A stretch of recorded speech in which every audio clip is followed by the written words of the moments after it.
Hey, it's the Comics Kid 2099, and I am here to review another animated movie.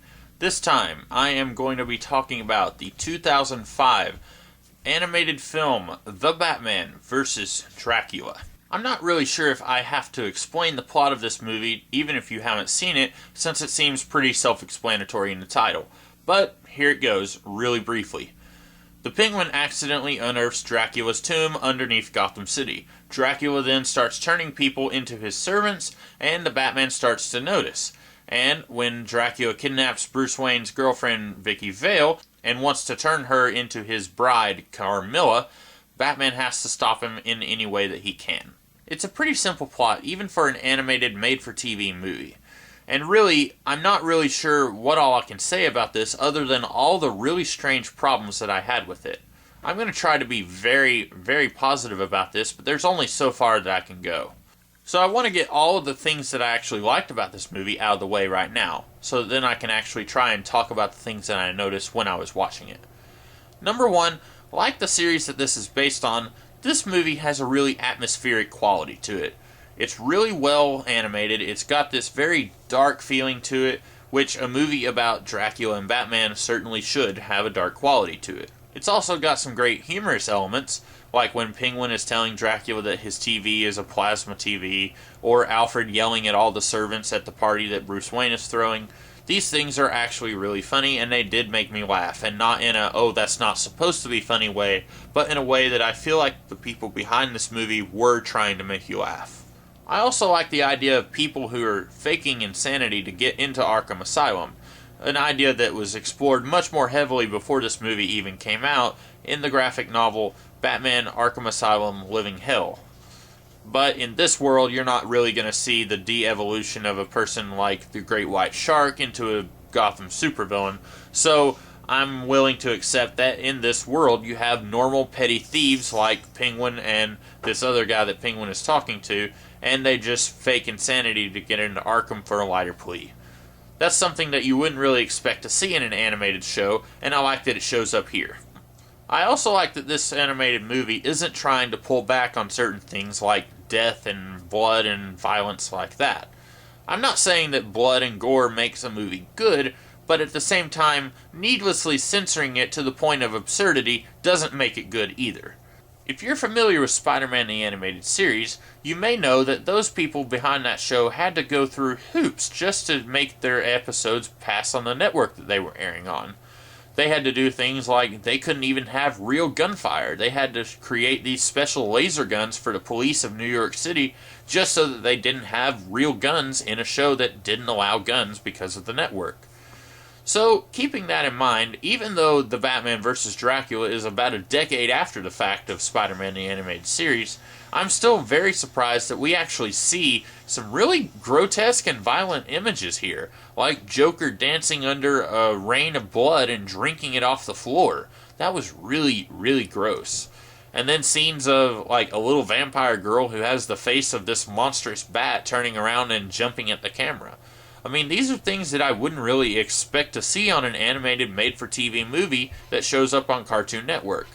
Granted, I guess that network at the time was aimed at people who are like, I don't know, 13, 14, so it's not like they're going to be like having nightmares for weeks about this, but at the same time, it's very likely you're going to have a little kid who likes Batman no matter what the media is, and they're going to see, oh, Batman vs. Dracula. And I'm just kind of surprised that they were able to go so far in showing the blood and slaughtering vampires and stuff like that.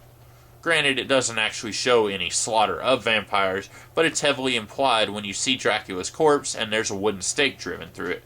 And then later you see still images in a montage that shows Dracula's death, and again you're seeing a man with a stake and a hammer in his hands. That was actually quite a bit more about this movie that I liked than I thought I did. And now to the part where I try to be critical and talk about all the things that I didn't like about this movie. Here we go. Why is the Joker in this movie? I'm not really sure he adds anything to the plot, as he doesn't even show up in the movie for about 30 minutes after he's seemingly killed early on. My only answer to this question is maybe he's here because in the comic books there were 3 original graphic novels where Batman became a vampire, and in one of those graphic novels, the Joker himself did show up as a sort of weird vampire slayer type character. But since in those books he himself didn't become a vampire, to my knowledge, it's been a little while since I've read those books, I'm not really sure why he was used here, since in this animated movie, Joker does become a vampire. I don't know, maybe there was some merchandising going on with this movie, so the people were like, hey, you need to throw the Joker in there so that we can have a vampire Joker toy. I don't know, I haven't actually seen any toys for this movie, so I'm not sure if that was going on behind the scenes or not. I guess Joker is here so that Batman can be experimenting on a vampire so that he can try and cure vampirism, but it really feels like that could have been any character. Not to rewrite the plot of this movie too much, but if you took out the Joker in this movie, you could have very easily had Dracula turn Vicky Vale into a vampire much earlier in the movie, and then you could have Batman trying to cure her, and you know that the stakes are significantly higher, because A, this is someone that Batman cares about, and B, you could probably find out earlier in the movie that Dracula has this plan to bring back his evil bride in the form of Vicky Vale, and then, well, things would get really, really bad. Speaking of Vicky Vale, why is she in this movie? I'm not really sure I can answer that question. I guess she's here to provide a romantic element, except that there is literally no time spent developing this romance between these characters. Heh, that's kind of like the 1989 Batman film, right? I mean, when this movie opens and she's interviewing Bruce Wayne in about the second scene or so, she's acting like she hasn't spoken to him before. But then, out of nowhere, he asks her out on a date, and then Alfred, just like in the 1989 Batman film, starts telling Bruce that she's meant for him and that she's a keeper and that he should do whatever he can to stay with her. And I'm just not really sure I see it. Exactly what do we know about this character? Well, she's a reporter. And she's kind of pretty, I guess. For a cartoon character, anyway. I guess we can assume that Alfred and Bruce know a little bit more about this character than we do, otherwise Alfred comes off as extremely shallow when he starts suggesting that Bruce and Vicky Vale are meant for each other whenever, like, she's working on the same case he is, because, you know, she's a reporter. She works on the news. That's what she does. If you saw her reporting that the stocks were high and Bruce Wayne owns stock, you wouldn't say, oh, that's some things you have in common. You two should get married. No, it just sounds really silly. And why does Dracula's deceased bride look exactly like Vicky Vale? I'm not kidding. If you pause the movie whenever Carmilla is on the screen, she looks like Vicky Vale. She has the orange hair, she has the bluish-greenish eyes. That's what Vicky Vale looks like. And granted, in this world there isn't a whole lot that differentiates characters of a certain age and build, so if you have a character who is a female in her 30s and kind of thin, you might say, oh, she looks like Vicky Vale, and to be fair, they do kind of look alike. But these characters, they look exactly the same. Why does Carmilla look like Vicky Vale? When I first watched this movie when it aired on TV, I actually expected Vicky Vale to be Carmilla and to actually have some weird plan in mind where she was going to kill Bruce Wayne and Dracula and take over Gotham. I don't know, that would have been a really strange twist, but I think it would have been better than what we got here. As I mentioned, there really isn't any time at all being developed toward this romantic subplot of Bruce Wayne and Vicky Vale. And that could be because this movie barely clocks in at an hour and a half. If it had been a little longer, then we probably could have gotten some more scenes of Bruce and Vicky dating each other, getting to know each other, things like that. So that whenever Vicky is kidnapped by Dracula, we can actually care because Bruce cares about this character. We've come to care about this character because we've seen her grow closer to Bruce, but sadly that's not what we got.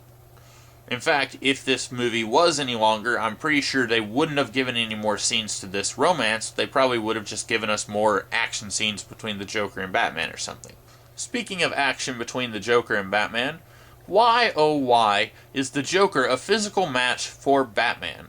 I know this is really more of a complaint that I should level against the entire series of the Batman, but let me put it this way. Even if I don't bring any of my knowledge of Batman from the comics into this movie, we very clearly see that Batman is capable of some moves. He jumps higher than a human being, he's very gymnastic and athletic. Someone who's out of shape, or even just kind of okay shape, they really wouldn't be able to do the things that Batman does. You know, jumping from building to building, things like that. So I have to assume that Batman is in pretty physically amazing shape. and yet somehow the Joker is able to match fists with him. When Batman and Joker have a fight that lasts longer than 3.1 seconds, it really makes Batman feel incompetent to me. Especially when, 2 or 3 times, Batman jumps in front of him, cutting off his exit, and instead of punching him right then and there and handcuffing him, he says some really kind of cheesy one-liner like, "Oh, your exit's been cut off, Joker." He doesn't really say that. I don't remember what any of his one-liners are.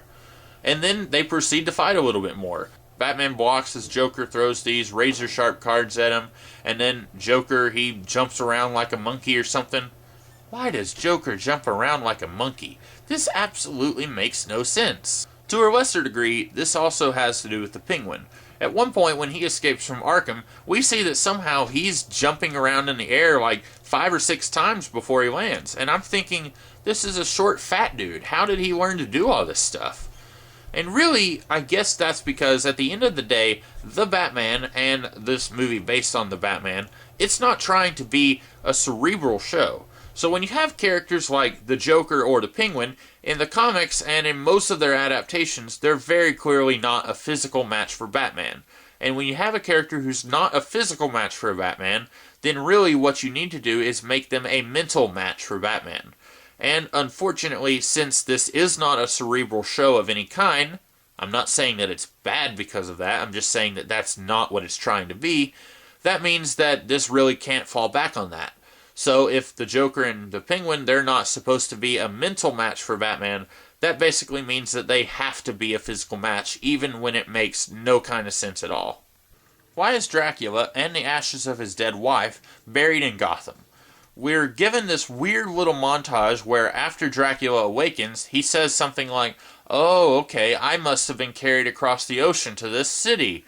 Even though he was dead at the time, he wouldn't know that any more than the Penguin would. And I'm assuming that we just have to take it that this movie is kind of acting as a sort of unofficial sequel to the novel Dracula. So in the novel Dracula, he was killed at the end and he was buried in London. But really, wouldn't it have made more sense if we just said that there's a whole lot more Dracula adventures in between his first adventure story in Dracula and this one right here? For example, what if we just said that Dracula versus the Wolfman, Dracula 2000, all these movies, what if we said that all of them happened in Dracula's life at some point in between that time he fought Abraham Van Helsing and that time he's fighting Batman? Then it'd be very easy to say that at some point in his immortal life, he just came to Gotham and then some other vampire slayer killed him and buried him in Gotham Cemetery. This would have been a whole lot more interesting than, "Oh, I must have been transferred from London to Gotham." Because basically that very shaky premise, it just means that these people have to do less work when they're telling a story of Batman versus Dracula. It's almost laughable, really, how when Dracula is unearthed under Gotham, you're thinking, okay, surely they'll explain this. And then when they do, you're actually not sure if this is supposed to be funny or if this is just really lazy writing. This is actually a pretty simple plot, as I mentioned earlier, and there's really not a whole lot to talk about here.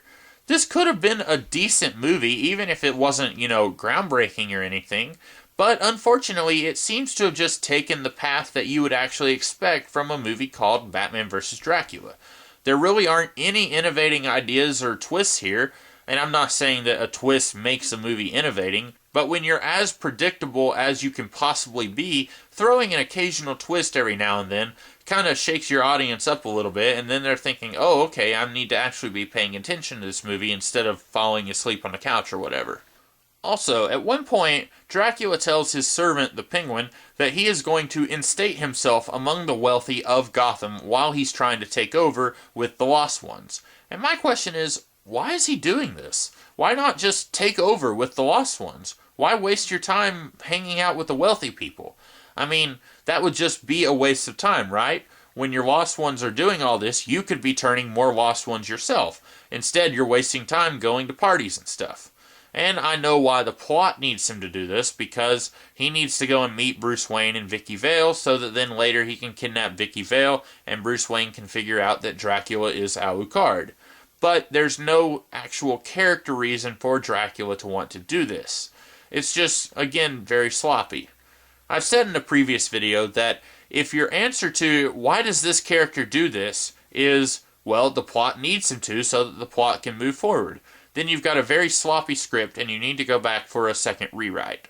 So if you haven't seen this movie, I'm going to have to say you really don't have to bother unless you think that you're really wanting to watch something that's kind of funny and just, a popcorn animated flick, then you could probably throw this in. But if you're wanting a decent Batman story, then I would say just avoid this one.